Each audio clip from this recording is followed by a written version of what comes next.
हे सगळं विषय काय आहे आणि मी एवढा सॅड काऊन आहो? चला तर पुढे पाहू. तर हॅलो गाईज, स्वागत आहे तुमचं आपल्या न्यू ब्लॉग मध्ये. खूप दिवस झाले होते आपण व्हिडिओ आणि ब्लॉग टाकले नाही. त्याचं कारण आहे आपली जॉब अशी आहे की आपल्याला व्हिडिओ बनवायला टाइमच मिळत नाही. आपली जॉब आहे ब्लिंकिट डिलिव्हरी पार्टनरची.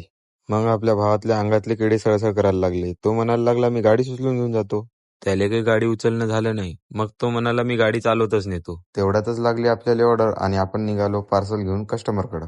पार्सल डिलिव्हरीचा व्हिडिओ काढला नाही कारण पार्सल घेणारी मुलगी होती. मग निघालो आपण आपल्या स्टोअरवर दुसरी ऑर्डर घेण्यासाठी. स्टोअरवर पोहोचून QR स्कॅन मारला आणि लवकरच आपल्याला ऑर्डर पण लागली. तेवढ्यात आपल्या पण्याभाऊ आपल्याला पाहून शॉकच झाला. त्याला वाटलं हे काय करताय काय माहित. मग काय घेतली ऑर्डर आणि आपण निघालो आपल्या कस्टमरकडे. कस्टमरच्या लोकेशन वरती पोहोचून कस्टमरला कॉल केला. हा दादा, तुमचा ऑर्डर होता ना?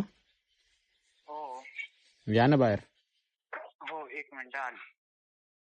आपले कस्टमर पण लवकरच बाहेर आले. आपण त्यांना त्यांचा पार्सल दिला आणि निघालो आपण आपल्या स्टोअरकडे. आपल्यासोबत काय झालं होतं हे तुम्हाला मी पार्ट 2 मध्ये सांगेल, कारण याच पार्ट मध्ये जर सांगितलं तर ब्लॉग खूप मोठा होईल. आपल्यासोबत काय झालं होतं हे पाहायचं असेल तर कमेंट करा पार्ट 2.